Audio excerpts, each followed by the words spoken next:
Hello there, viewers. Welcome once again to Breakthrough TV, the place to love, laugh, and live. It's so good to be broadcasting to you guys once more. And as always, I love to start by saying thank you to all the viewers, to everyone that is tuning in, commenting, and expressing how grateful they are for me speaking out about certain things.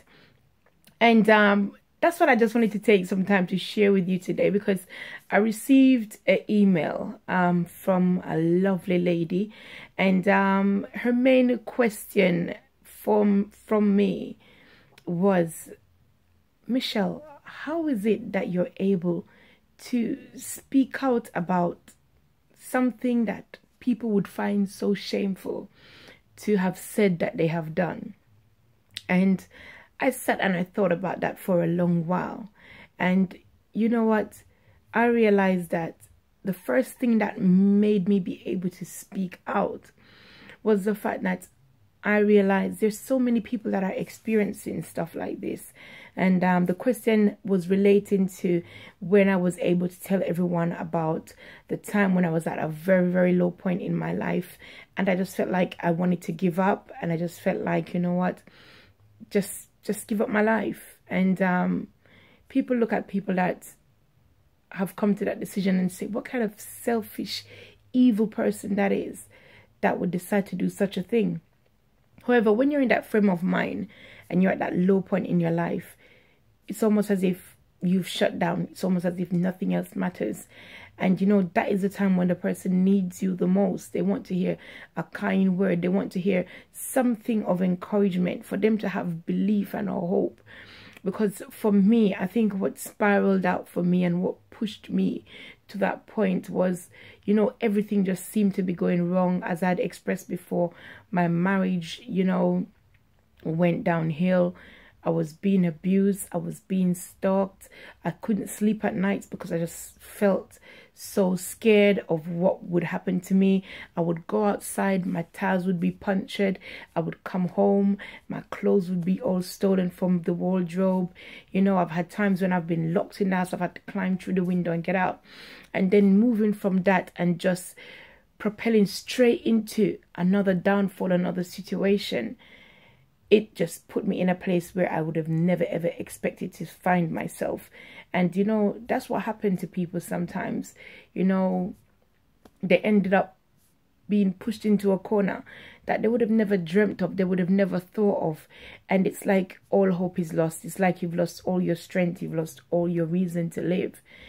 And so it's easy to judge when you're not in someone's position. And looking back, you know, people would say, oh, that could never happen to me. You know, never say never. And it's a lot easier to say when you're not in a certain situation. Some people, it's different things that propel them or push them to that point. You possibly may be going through something that other people may be looking at and saying, oh, that's easy. I could have gone through that so easily. However, everyone has a different level of strength. Both physical and mental. So just keep praying and keep encouraging yourself and believing, you know what, that will never happen to me. And the reason why that would never happen to me is because now I'm watching Breakthrough TV. Just joking, but just tell yourself, you know what, it will never happen to you, just by keeping yourself around people that are going to encourage you, around people that are going to motivate you. As I said before, have a why, have a purpose. Because when you don't have anything to live for, then that's when you decide to give up. And also maybe saying, yeah, you had your children to live for. For me, I just thought, you know what, I'm going to prison. My kids are better without me. What kind of life is it that they're going to have? Visiting their mom in prison, you know? So for me, I only saw all the negatives. I couldn't see any positive side to it. But back to the question that Gemma, by the way, her name's Gemma, and she said she's been through a similar challenge. However, she feels so shameful to speak about it or to even express to people, you know, what she's gone through. in the areas of domestic abuse. Now, back to you, Gemma, and to many viewers that are watching. You're not the one that did anything wrong. That's the first thing that you have to convince and tell yourself. Because for me, what kept me silent from telling my family, from telling my friends, from telling people around me what I was going through, is because he managed to find a way to make me feel guilty, to make me feel like I was the one to blame for everything that was going on. And when you feel like that, you feel like a failure. So you then decide to keep your mouth shut. You don't want people to know what is going on, because you're saying to yourself, you failed as a woman and you failed as a wife. So that was the first thing that knocked me. So that's the first thing that you're going to have to stop doing. Stop blaming yourself. Stop saying to yourself, you're the reason or you're the fault of everything that is happening. The second thing that helped me to be able to speak out was I realized that keeping it in and not talking about it, it was eating away at me. I would laugh, have fun, but inside I was deteriorating. I was falling apart. And I had to talk. I normally used to speak to myself. And you know what? I thank God for the day that I found God. Because you know what? I was able to forgive myself. I was able to start loving myself again. Because I was finding fault with everything about myself. Because I could hear his voice. I could hear his voice telling me that I was good for nothing. I could hear his voice telling me that nobody else would ever want me. I could hear his voice telling me that I'm a failure. I'm stupid. I'm foolish. I look in the mirror and I could just see the woman that he described. Ugly. Distasteful. I could see the woman that he called a rubbish bin and was happy to throw food in my face. That's who I saw. And that's what I had to do. I had to get over that. And in order to get over that, I had to start speaking out who I believe I am. Not who somebody else was saying to me that I am. You know, I'm beautiful. I'm happy. I'm a bubbly person. I'm a loving person. You know, and I had to keep telling myself that. And the third thing is, I realized that speaking out about it also encouraged other women to take that step. It encouraged other women also to say, you know what? No, I'm better than this. And also, I realized that talking about it rather than being silent is actually being helpful to others. And that's what helped me to open my mouth. That's what helped me to stop from being silent. What's the point being silent if other people are out there going through what you have overcome? And Gemma, that is what has helped me to be able to speak out so boldly about domestic abuse. That's what's helped me to speak out about that point in time when I decided to take my life. Because you know what? There's so many people that are suffering and going through these things and we don't know. Just like people didn't know about what was happening with me, what was going on inside of me.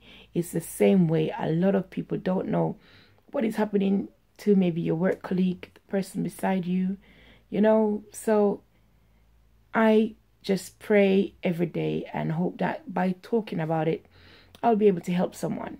And that is what helps me to remove what people would call shame. Because why do I need to be ashamed? I've overcome. So instead of shame, I should feel happy and I should feel proud to know that I was such a low point in my life and I've managed to turn the downside of that to the upside of renewing my life. And to as many of you that are watching and you know you've experienced something in your life that to you you're saying, you know what, I can't talk about this because this is so shameful. You know, I can't. If you have moved away from that, if you've done something wrong and you've corrected your life and you're now living a fulfilling life, you've now changed that thing that was once shameful, why are you still being ashamed? Why? You've overcome. There's nothing shameful in being an overcomer. That is something to speak out and to share with the whole world. I overcame a suicidal tendency. I overcame domestic abuse. You know, so at the end of the day, I am happy that I'm able to use these things to help others. And maybe that's what you need to do.